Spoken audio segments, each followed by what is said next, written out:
afternoon, my dear brothers and sisters in Christ.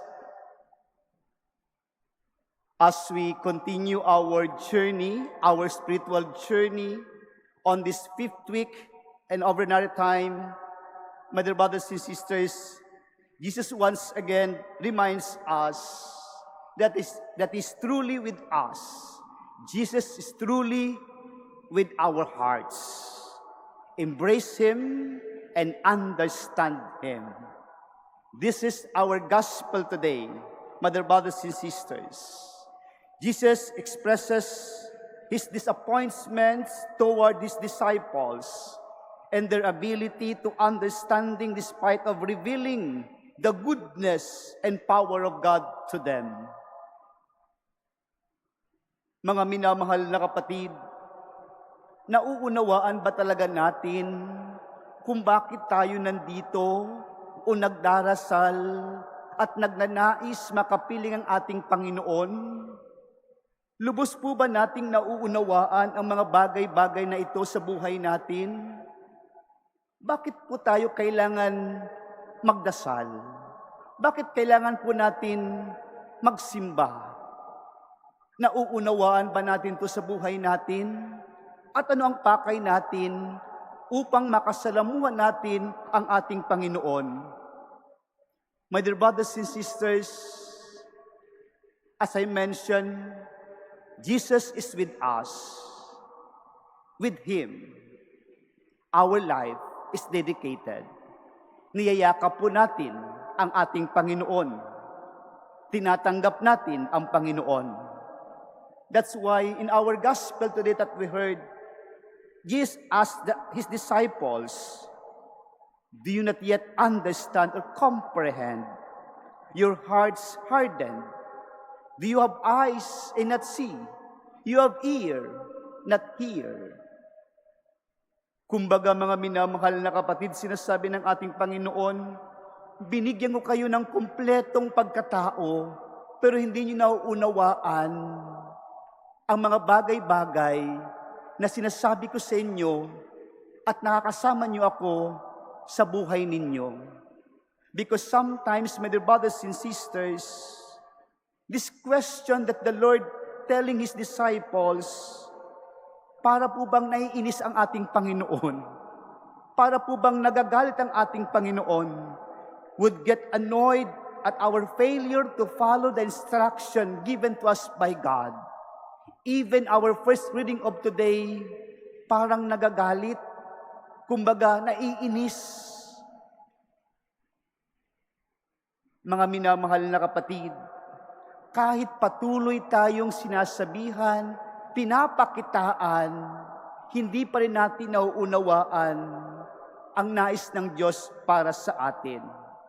Because only one bread, akala nila, tinutukoy ni Jesus yung magsabi niya, leaven of the Pharisees, leaven of Herod, telling about bringing of bread in the boat. Hindi po yun ang nais ng Panginoon na hanapin sa kanila ng ating Panginoon sa pakikisama sa kanyang mga alagad, but to understand about the interiority, about the deeper understanding of their faith in Him. That's why, my dear brothers and sisters, even us, we are already adult. Tayo po'y matanda na minsan we have to fail to understand certain things. Kahit po sa ating pangkaraniwang buhay, minsan marami din tayong mga tanong at hindi nauunawaan sa buhay. Certainly, my dear brothers and sisters, there's lacking of the capacity to fathom the mystery of the certain realities that we have. Why it is happening to us, my dear brothers and sisters? Why do we sometimes, oftentimes, do not get the message of the Lord or Jesus who wants us to understand in our life? The answer is, my dear brothers and sisters, we allow ourselves to be distracted by things around us.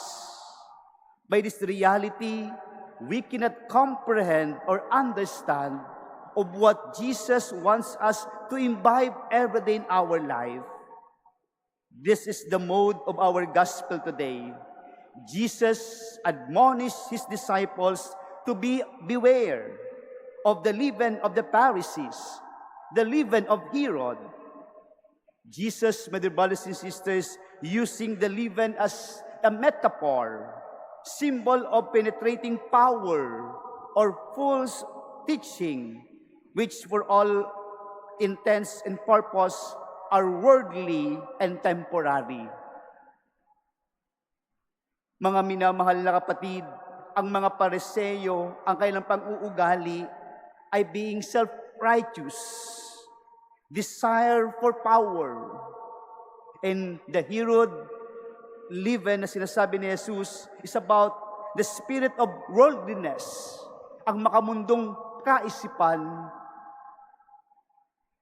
That's why Jesus warns his disciple not focus on that.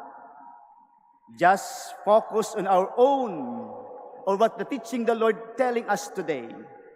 Because, my dear brothers and sisters, if we focus on our own worldly inclination, our selfishness, motivations, hindi po natin nauunawaan talaga kung bakit tayo lumalapit sa Panginoon. Because not only for external material things that we'd like to get on in our lives, but Jesus wants us to the deeper understanding of our faith so that we can stand off even without these material things.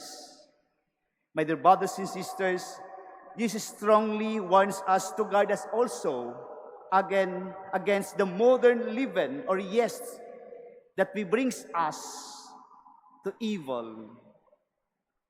Evil disposition, evil choices in this modern world. And that, my dear brothers and sisters, if we embrace that, ano pong resulta nito? Weakening of our faith, weakening of our trust, weakening our hope, weakening of our love. That's why when we allow ourselves to be distracted by our worldly things or materials, we are not able to get what Jesus wants us to understand. Mga minamahal na kapatid, let us aware of God's presence in us. Let us aware of Jesus is with us. Ang Diyos para sa atin upang maunawaan natin ang ating mga sariling paglalakbay. Hindi ang pag-unawa sa mga makamundong bagay na ito'y nagdudulot sa atin ng kasalanan o kapahamakan. Tinatanggap natin si Jesus upang tayo'y magkaroon ng buhay para sa Kanya. That's why, my dear brothers and sisters, not only for external things or materials that we ask for the Lord every day, we are here to deepen our hearts with faith, hope, and love, so that truly everything that we have, everything what is happening to us, we understand because we share, we learn in God's will, in God's wisdom every day. Amen.